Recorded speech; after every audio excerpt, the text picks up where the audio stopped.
So a while ago, I had talked here on the channel about another system that Microsoft seemed to be developing after the term Keystone was found in some files.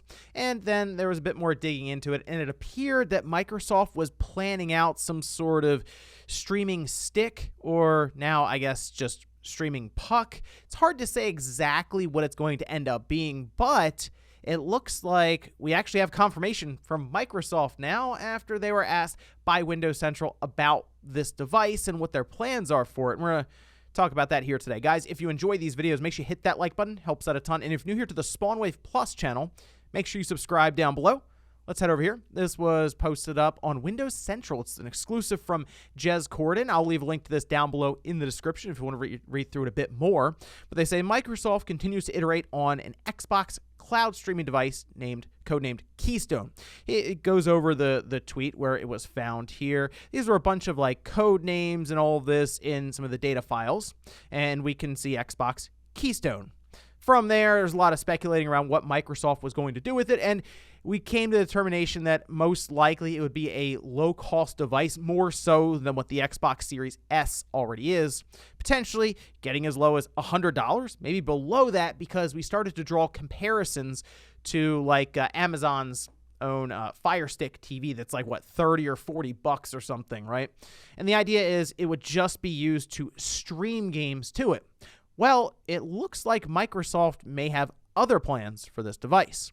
This is a quote here from a Microsoft spokesperson, again, after Windows Central reached out, saying, "Our vision for Xbox cloud gaming is unwavering. Our goal is to enable people to play the games they want on the devices they want, anywhere they want. As announced last year, we've been working on a game streaming device, codenamed Keystone, that could be connected to any TV or monitor without the need for a console. As part of any technical journey, we are constantly evaluating our efforts, reviewing our learnings, and ensuring we are bringing value to our customers. We have made the decision to pivot away from the current iteration of the Keystone device. We will take our learnings and refocus our efforts on a new approach that will allow us to deliver Xbox Cloud gaming to more players around the world in the future." Now, according to Windows Central here, they say, from what we understand, Keystone has been in development for a couple of years, with Microsoft continuing to finalize the product's feature set, which I think is the key word here. How much would this device be able to do even outside of just streaming games to your TV? Now, when I was originally kind of thinking about this device, I figured Microsoft would try to basically lower the barrier of entry as much as possible. Like, streaming already cuts out the idea of needing that $500 console. And while I prefer having a system that it's a native experience on your TV and you don't need to rely on your internet to be able to just play the game in general, I understand there are still people who are like, hey, I mean, it's convenient for me. I can maybe travel with it, provided the internet at the hotel is good enough. But there is a convenience factor there that I understand, at least. The idea of bringing out some sort of stick, as we originally thought, now evolving into the puck, similar, I think, to the Chromecast, would also put it into that impulse buy territory, as in you don't necessarily think as much about buying it as, say, an Xbox Series X at $500, and then, subscription to Game Pass on top of that, another $15 a month. Oh, and maybe you want to get that nice headset, and it starts adding up very quickly.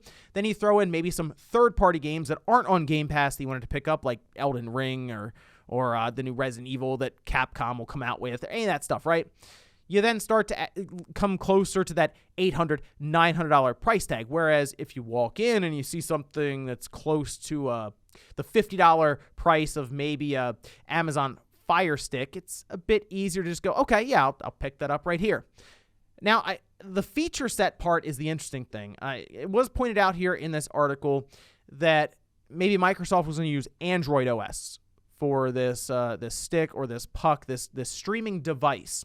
And while that would allow them to get it to market a bit faster, the idea of being able to tie it into their ecosystem and go with like Windows or Xbox OS to tie it all together would make more sense for Microsoft in the long run. It just would probably take them a bit longer to get it done. And then it comes down to that form factor, because originally it was the little HDMI stick that you would plug in.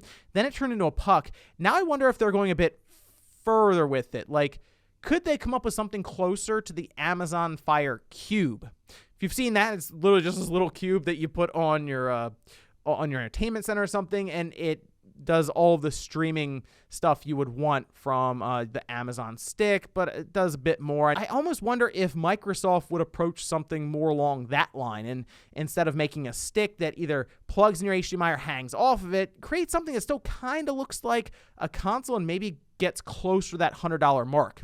The reason I say that is because when you look at the Fire TV stick, they don't have to be concerned about packaging in a controller. They just give you a little remote. It's not like the nicest thing or anything like that, but it's all about getting costs down for that initial purchase. And then they work you into the Amazon ecosystem. You probably sign up for Prime and you watch a video there and so on and so on. But for Microsoft, they're trying to get you to Game Pass, but there are some hurdles in play. And one of the biggest ones is they would still have to get you a controller.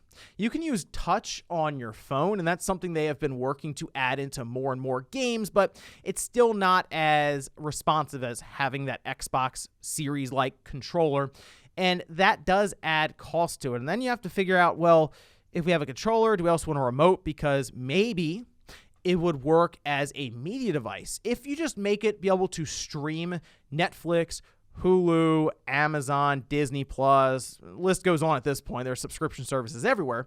But if you do that, all of a sudden this may open up to people who also want that media device, and it just adds a lot more value to it. I also wondered if they would get to a position where this device could play things without the need for the cloud. Like, we are getting to a position where these lower power chips are able to do a lot, and we even have mobile versions of very popular games. Like Call of Duty has Call of Duty Mobile, Fortnite has a mobile iteration, Minecraft, and you kind of see that library of titles continue to build on that side. And if Microsoft made it so that you could still play some of these games off of the cloud, again, just more value being added to it. And that's kind of what I think Microsoft is wrestling with right now, is do they go on the extreme end and make it as cheap as possible, or do they have this middle ground? Because technically, to make it the cheapest Xbox, it just has to come in below that Xbox Series S. In fact, if they came out with a $200 Xbox, it would be right there with the Switch Lite as being the most affordable system at that time, right? $150, and it is the cheapest system. And I'll tell you something, Microsoft is going to count that as a console sale. Even if it was a little stick, every one of those that sells, it's getting added in to the pool with the Xbox Series X and the Xbox Series S. And in their mind, it'd be a way to sell you Game Pass. And that's what all of this is about. Get you to Game Pass. And now they've made deals with TV manufacturers like Samsung, from what I've seen, where they're going to try to work that into Samsung's like TV OS or whatever they're using there. So I think in this case, okay, if you don't have that smart TV that this is enabled for, we'll sell you a device with a controller that will get you to that subscription service. Because that's what it's about right now, is beelining their way to 100 million Game Pass subscribers. Basically just getting those numbers up as much as possible, because eventually you will see them get there if they continue on this path. And then it's like, wow, it's quite a bit of revenue coming in every single month.